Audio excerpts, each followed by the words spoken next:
اس لیے نازل فرمایا کہ لوگ اس کی آیتوں پر غور و فکر کرے، عقل مند اسے نصیحت حاصل کرے۔ اور ہم نے داؤد علیہ السلام کو سلیمان نامی فرزند عطا فرمایا جو بڑا اچھا بندہ تھا۔ اب حضرت داؤد علیہ السلام کو اللہ تعالیٰ نے جو بیٹا دیا اس کی خصوصیات بھی یہیں پہ بیان کی ہیں، جو بڑا اچھا بندہ تھا، بے حد رجوع کرنے والا تھا۔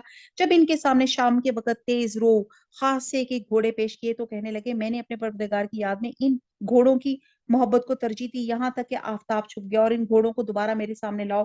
پھر تو پنڈلیوں اور گردنوں پہ ہاتھ پھیرنا شروع کر دیا۔ اب اس کے بارے میں آتا ہے کہ کہتے ہیں کہ ایک دفعہ گھوڑوں کے معائنے کے وقت حضرت سلیمان علیہ السلام کی عصر کی نماز یا کوئی خاص وظیفہ رہ گیا جو اس وقت وہ کرتے تھے، جس پہ انہیں بڑا صدمہ ہوا کہ میں نے گھوڑوں کی محبت میں رہ میں اتنا گم تھا کہ سورج غروب ہو گیا اور مجھے اللہ کی یاد یا وہ نماز یا اس وظیفے سے غافل ہو گیا۔ چنانچہ اس کی تلافی کے ازالے میں انہوں نے سارے گھوڑے اللہ کی راہ میں قتل کر ڈالے۔ لیکن ایک اور روایت ہے، اس میں یہ کہتے ہیں کہ وہ کہتے ہیں کہ رب کی یاد میں ان گھوڑوں سے محبت رکھتا ہوں، یعنی کہ ان کے ذریعے میں اللہ کی راہ میں جہاد کرتا ہوں۔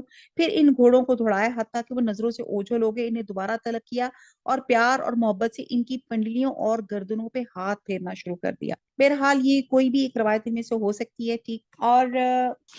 اور سید مودودی لکھتے ہیں کہ آیت نمبر جو 34 ہے آگے، یہ کہتے ہیں کہ بڑا مشکل ترین مقامات میں سے ایک ہے۔ کہتے ہیں کہ حضرت سلیمان کی ایک دعا تھی، الفاظ تھے، اے میرے رب مجھے معاف کر دے، مجھ کو وہ بادشاہی دے جو میرے بعد کسی کے لیے سزاور نہ ہو۔ اور اگر تاریخ بنی اسرائیل کی روشنی آپ پڑھیں تو آپ کو لگے گا کہ ان کے دل میں خواہش تھی کہ ان کے بعد ان کا بیٹا جانشین ہو اور حکومت اور فرما روائی آئندہ انہی کی نسل سے باقی رہے۔ اور اس چیز کو اللہ تعالیٰ نے ان کے حق میں فتنہ قرار دیا۔ اس پر وہ اس وقت وارن کیے گئے کہ جب ان کا ولی عہد ایک ایسا نالائق نوجوان بن کر اٹھا جس کے جو اچھے اوصاف کا نہیں تھا، اور کہتے ہیں کہ اس نے حضرت سلیمان علیہ السلام کی سلطنت 4 دن بھی نہیں سنبھال سکے گا، اور ان کی کرسی پہ ایک جست لا کے ڈالنے کا مطلب یہ ہے غالباً یہی وہ بیٹا ہے کہ وہ اپنے بیٹے کو کرسی پہ بٹھانا چاہتے تھے جو نالائق تھا اور نا اہل تھا۔ اور بنی اسرائیل کی تاریخ سے یہ بھی پتہ چلتا ہے کہ حضرت سلیمان علیہ السلام کے بعد اپنے بعد کسی کی جانشینی کی وصیت کی اور نہ کسی کی اطاعت کے لیے لوگوں کو پابند کیا۔ بہرحال بہت سی اس میں اسرائیلی روایات ہیں، میں ڈیٹیل میں نہیں میں جانا چاہتی۔ آیت نمبر جو ہم 34 پڑھیں اگلے کہ اے میرے رب مجھے بخش دے اور مجھے ایسا ملک عطا فرما جو میرے سوا کسی شخص کے لائق نہ ہو، تو بڑا ہی دینے والا ہے۔ پس ہم نے ہوا کو ان کے ماتحت کر دیا آپ کے حکم سے، جہاں آپ چاہے نرمی سے پہنچا دیتی، طاقتور جنات کو بھی ان کے ماتحت کر دیا، ہر عمارت بنانے والے کو اور غوطہ خور کو اور دوسرے جنات کو بھی جو زنجیروں میں جکڑے رہتے۔ یہ ہے ہمارا عطیہ، اب تو احسان کر یا روک رکھ، کچھ حساب نہیں، ان کے لیے ہمارے پاس تقرب اور بہت اچھا ٹھکانہ ہے۔ اور ہمارے بندے ایوب کا بھی ذکر کر، جبکہ اس نے اپنے رب کو پکارا کہ مجھے شیطان نے رنج اور دکھ پہنچایا ہے۔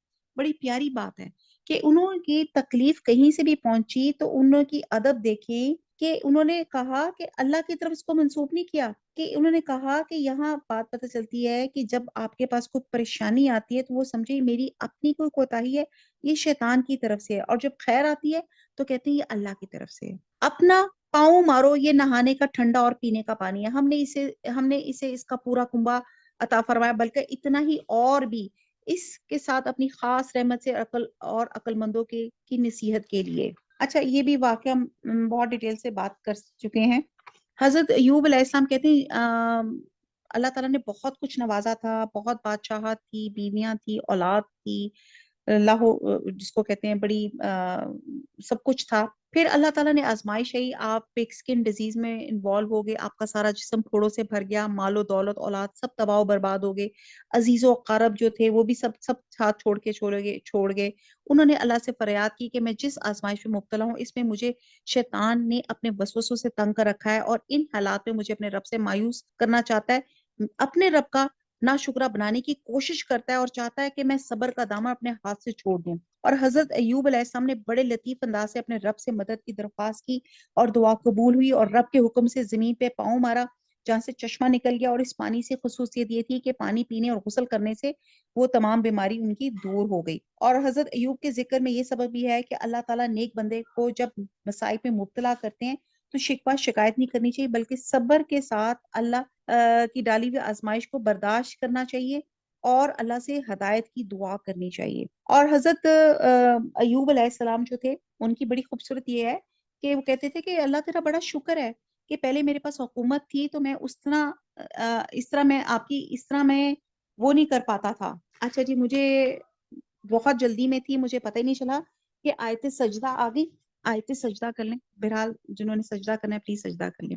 تو یہ انہوں نے اللہ سے دعا کی تھی، اللہ تعالیٰ مجھے پہلے اللہ آپ نے سب کچھ نوازا تھا تو میں ان سب کچھ سنبھالنے میں شاید ویسے عبادت نہیں کرتا. اللہ تعالیٰ بڑا شکر ہے، یعنی کہ آپ بیماری کی حالت میں بھی اللہ کا شکر ادا کرے تھے کہ اب میں زیادہ اچھی طرح آپ کی عبادت کر سکتا ہوں. تو یہ بھی آپ دیکھیں کہ کتنا ان کا صبر تھا. اور یہ بھی ان کا بھی کہا جاتا ہے کہ 12 یا 18 سال یہ پریشانی میرے جو ان کی دعا تھی اتنے سالوں کے بعد قبول ہوئی. یہ نہیں تھا کہ فوراً قبول ہو گئی. آیت نمبر 44، اور اپنے ہاتھوں میں تنکوں کا ایک مٹھا جھاڑو لے کہ مار دے اور قسم کا خلاف نہ کر.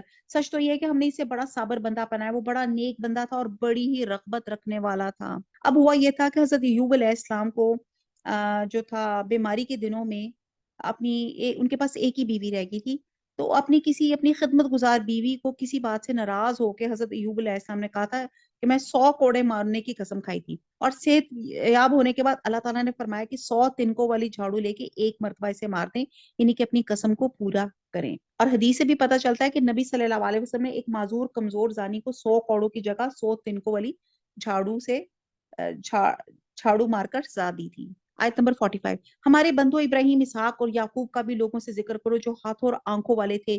ہم نے انہیں خاص بات یعنی کہ آخرت کی یاد کے ساتھ مخصوص کر دیا. یہ سب ہمارے نزدیک برگزیدہ اور بہترین لوگ تھے. اسماعیل، یسع اور ذوالکفل کا بھی ذکر کر دیجئے. یہ سب بہترین لوگ تھے. یہ نصیحت ہے یقین مانو کہ پرہیزگاروں کی بڑی اچھی جگہ ہے، یعنی ہمیشگی والی جنتیں ہیں جن کے دروازے ان کے لیے کھلے ہوئے ہیں، جن میں با فراغت تکیے لگائے بیٹھے ہوئے ہیں، جس طرح کے میوے اور قسم قسم کے شرابوں کی فرمائشیں کر رہے ہیں. ان کے پاس نیچے نظروں والی ہم عمر حوریں ہوں گی. یہ ہے جس کا وعدہ تم سے حساب کے دن کے لیے کیا جاتا تھا. بے شک روزیاں خاص ہمارا عطیہ ہے جن کا کبھی خاتمہ ہی نہیں. یہ تو ہوئی جزا. یاد رکھو کہ سرکشوں کے لیے بڑی بری جگہ ہے، دوزخ ہے جس میں وہ جائیں گے.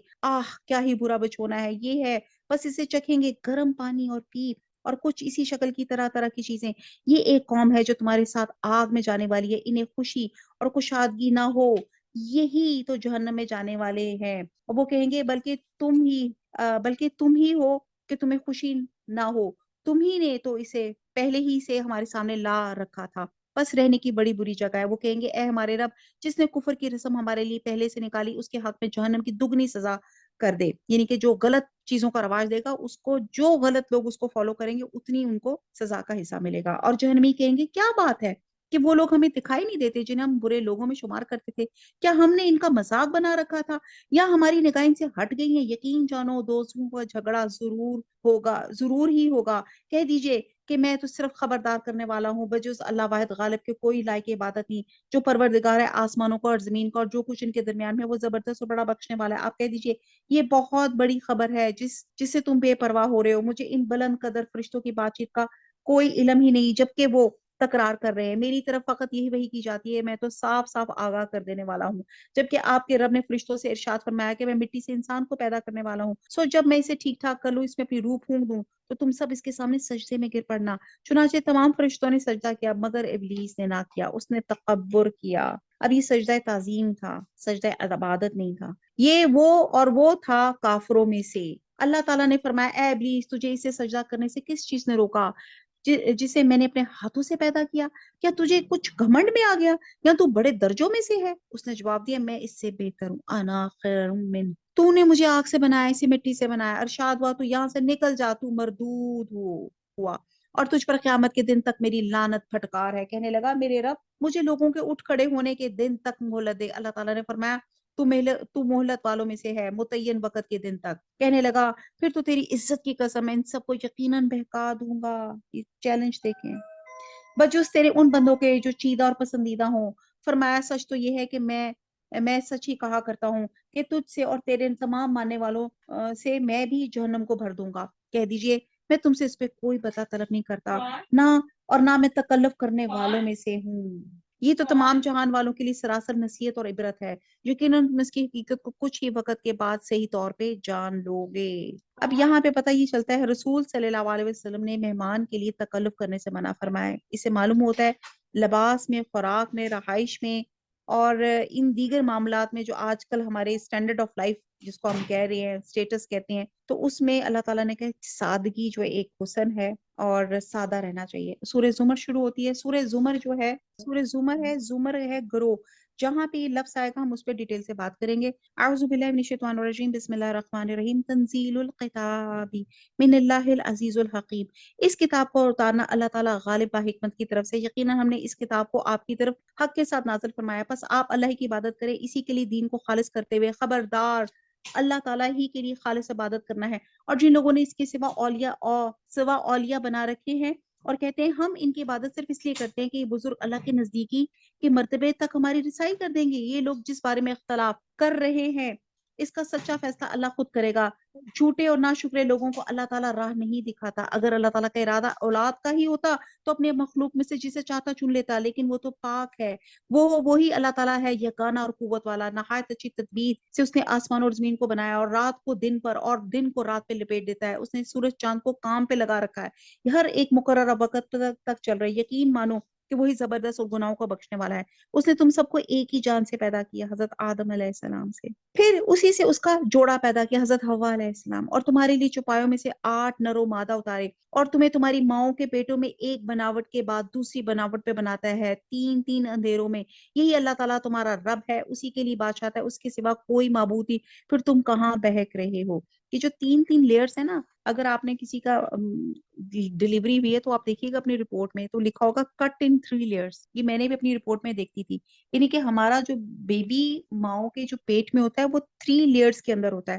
اور یہ دیکھیں قرآن، اس سائنس نے بعد میں پروف کیا، اللہ تعالیٰ پہلے ہی بتا رہے ہیں۔ اگر تم ناشکری کرو تو یاد رکھو اللہ تعالیٰ تم سب سے بے نیاز ہے اور اپنے بندوں کی ناشکری سے خوش نہیں۔ اگر تم شکر کرو تو اسے تمہارے لیے پسند کرے گا اور کوئی کسی کا بوجھ نہیں اٹھاتا، پھر تم سب کو لوٹنا تمہارے رب ہی کی طرف سے جنہیں وہ بتلا دے گا اور جو تم کرتے تھے، یقیناً وہ دلوں تک کی باتوں کا واقف ہے۔ انسان کو جب کوئی تکلیف پہنچتی ہے تو وہ خوب رجوع ہو کے اپنے رب کو پکارتا ہے، پھر جب اللہ تعالیٰ اسے اپنی نعمت سے نعمت عطا فرماتا ہے تو اس سے پہلے جو دعا کرتا تھا اسے بالکل بھول جاتا ہے، اللہ تعالیٰ کی شریک مقرر کرنے لگتا ہے، جس سے اوروں کو بھی اس کی راہ سے بہکا دے۔ آپ کہہ دیجئے کہ اپنے کفر کا فائدہ کچھ دن تو اٹھا لو، آخر تو دوستیوں ہونے والا ہے۔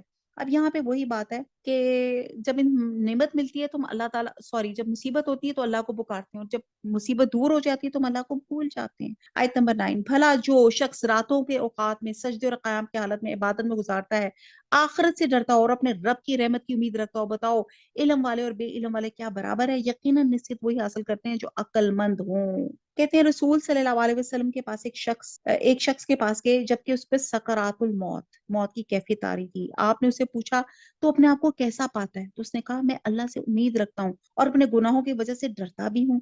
رسول صلی اللہ علیہ وسلم نے فرمایا اس موقع پہ جس بندے کے دل میں یہ دونوں باتیں جمع ہو جائیں تو اللہ تعالیٰ سے وہ چیز عطا فرما دیتے ہیں جس کی وہ امید رکھتا ہے اور اسے بچا لیتے ہیں جس سے وہ ڈرتا ہے۔ یعنی کہ آخرت کا خوف، آپ نے اللہ کی رحمت، ہمیں خوف بھی ہونا چاہیے اور اللہ کی رحمت کی امید بھی ہے۔ اللہم اجرنا من النار، اللہم انی اسالک جنت الفردوس۔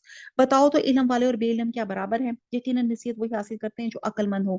کہہ دو کہ اے ایمان والو بندو، اپنے رب سے ڈرتے رہو، اس دنیا میں نیکی کرتے ہیں ان کے لیے نیک بدلہ ہے، اللہ تعالیٰ کی زمین بہت کشادہ ہے، صبر کرنے والوں ہی کو ان کا پورا پورا بے شمار اجر دیا جاتا ہے۔ آپ کہہ دیجئے مجھے حکم دیا گیا کہ اللہ تعالیٰ اس طرح عبادت کروں کہ اس کے لیے اس طرح عبادت کروں کہ اسی کے لیے عبادت کو خالص کر لوں، مجھے حکم دیا گیا کہ میں سب سے پہلے فرما بردار بن جاؤں۔ اللہ تعالیٰ ہم سب کو بنا دے۔ کہہ دیجئے مجھے تو اپنے رب کی نافرمانی کرتے ہوئے بڑے دن کے عذاب سے خوف لگتا ہے، کہہ دیجئے میں تو خالص کر کے صرف اپنے رب کی عبادت کرتا ہوں، تم اس کے سوا جس کو چاہو عبادت کرتے رہو۔ کہہ دیجئے حقیقی ضیاءکار وہ ہیں جو اپنے آپ کو اور اپنے اہل کو قیامت کے دن نقصان میں ڈال دیں گے۔ یاد رکھو کہ کھلم کھلا نقصان یہی ہے، انہیں نیچے اوپر سے آگ کے شعلے مسل صاحبان کے ڈھانک رہے ہوں گے، یہی عذاب ہے جن سے اللہ تعالیٰ اپنے بندوں کو ڈرا رہا ہے۔ اے میرے بندوں، پس مجھ سے ڈرتے رہو، اور جن لوگوں نے طاغوت کی عبادت سے پرہیز کیا اور ہماتن اللہ کی طرف متوجہ رہے، خوشخبری کے مستحق ہیں۔ میرے بندوں کو خوشخبری سنا دیجئے جو بات کو کان لگا کر سنتے ہیں، پھر جو بہترین بات ہو اس کا اتباع کرتے ہیں، یہی ہیں جنہیں اللہ تعالیٰ نے ہدایت کی اور یہی عقل مند بھی ہیں۔ بھلا جس شخص پہ عذاب کی بابت ثابت ہو چکی تو کیا آپ اسے جو دوزخ میں ہے چھڑا سکتے ہیں؟ ہاں، وہ لوگ جو اپنے رب سے ڈرتے رہتے ہیں، ان کے لیے بالا خانے، جن کے اوپر بھی بنے ہوئے بالا خانے ہیں اور ان کے نیچے نہریں بہ رہی ہیں۔ رب کا وعدہ ہے اور وعدہ خلافی نہیں کرتا ہے۔ کیا آپ نے نہیں دیکھا کہ اللہ تعالیٰ آسمان سے پانی اتارتا ہے، اسے زمین کے سوتوں میں پہنچاتا ہے، پھر اس کے ذریعے سے مختلف قسم کی کھیتیاں لگاتا ہے، پھر وہ خشک ہو جاتی ہیں، پھر انہیں زرد رنگ دیکھتے ہیں، پھر انہیں ریزہ ریزہ کر دیتا ہے، اور اسی میں عقل مندوں کے لیے بہت سی نشانی ہے۔ کیا وہ شخص آفامن شراحل، کیا وہ شخص جس کا سینہ اللہ تعالیٰ نے اسلام کے لیے کھول دیا ہے، بس وہ اپنے پروردگار کی طرف سے ایک نور پہ ہے، اور ہلاکی ہے ان پر جن کے دل یاد الہی سے اثر نہیں لیتے بلکہ سخت ہو گئے، یہ لوگ سری گمراہی میں ہیں۔ اللہ تعالیٰ ہمیں سب کو شرح صدر فرما دے۔ جو آیات پڑھی ہیں اللہ تعالیٰ ہمارے عملوں میں ڈھال دے۔ اللہ تعالیٰ نے بہترین کلام نازل فرمایا، بے شک یہ ایسی کتاب ہے کہ آپس میں ملتی جلتی اور بار بار دہرائی ہوئی آیتوں کی ہے، جس میں ان لوگوں کے رونگٹے کھڑے ہو جاتے ہیں جو اپنے رب کا خوف رکھتے ہیں، آخر میں ان کے جسم اور دل اللہ کے ذکر کی طرف سے نرم ہو جاتے ہیں۔ یہ ہے اللہ تعالیٰ کی ہدایت، جسے چاہیے دکھاتا ہے، اور جسے اللہ تعالیٰ کی راہ بلا دے اس کا ہادی کوئی نہیں۔ بھلا جو شخص قیامت کے دن کے بدترین عذاب کو ڈھال اپنے منہ کو بنائے گا، ایسے ظالموں سے کہا جائے گا اپنے کیے کا وبال چکھو، ان سے پہلے والوں نے بھی جھٹلایا، پھر ان پر وہاں سے عذاب آ پڑا جہاں سے ان کو خیال بھی نہ تھا۔ اللہ تعالیٰ نے انہیں زندگانی دنیا میں رسوائی کا مزہ چکھایا، ابھی آخرت کا تو بڑا بھاری عذاب ہے۔ کاش کہ یہ لوگ سمجھ لیں۔ یقیناً ہم نے اس قرآن میں لوگوں کے لیے ہر قسم کی مثالیں بیان کر دی، کیا عجیب کہ وہ نصیحت حاصل کر لیں۔ قرآن ہے عربی میں جس میں کوئی کجی نہیں، ہو سکتا ہے کہ وہ پرہیزگاری اختیار کرے۔ اللہ تعالیٰ مثال بیان فرما رہا ہے، ایک وہ شخص ہے جس جس میں بہت سے باہم ضد رکھنے والی ساجی ہیں، اور دوسرا وہ شخص ہے جو صرف ایک ہی کا غلام ہے۔ کیا یہ دونوں صرف میں یکساں ہیں؟ اللہ ہی کے لیے سب تعریف ہے۔ یعنی کہ اللہ تعالیٰ بتا رہے ہیں کہ ایک غلام ہے جو کئی شخصوں کے درمیان میں مشترکہ ہے، وہ آپس میں جھگڑتے رہتے ہیں، اور ایک غلام ہے جس کا مالک صرف ایک ہی شخص ہے، جس کی ملکیت میں اس کا کوئی شریک نہیں ہے۔ تو یہ کیا برابر ہو سکتے ہیں؟ بات یہ ہے کہ ان میں کے اکثر لوگ سمجھتے نہیں۔ یقیناً خود آپ کو بھی موت کا مزہ چکنا ہے، یہ سب بھی مرنے والے ہیں، پھر تم سب کے سب قیامت کے دن اپنے رب کے سامنے جھگڑا کرو گے۔ اس لیے نبی صلی اللہ علیہ وسلم کی بابت یہ عقیدہ رکھنا کہ آپ برزخ کی زندگی، آپ کو برزخ میں بالکل اس طرح زندگی حاصل ہے جس طرح دنیا میں حاصل ہے، قرآن کی نسوں اس کے نس کے خلاف ہے۔ آپ بھی دیگر انسانوں کی طرح آپ پہ موت آ رہی ہوئی ہے، اس لیے آپ کو دفن کیا گیا، قبر میں آپ کو برزخی زندگی تو یقیناً حاصل ہے جس کی کیفیت کا علم ہمیں نہیں ہے، لیکن دوبارہ قبر میں آپ کو دنیاوی زندگی عطا نہیں کی گئی۔ واللہ اعلم۔ وما علینا الا البلاغ، سبحانک اللہم وبحمدک، نشہد لا الہ الا انت، نستغفرک ونتوب الیک۔ والسلام علیکم ورحمۃ اللہ وبرکاتہ۔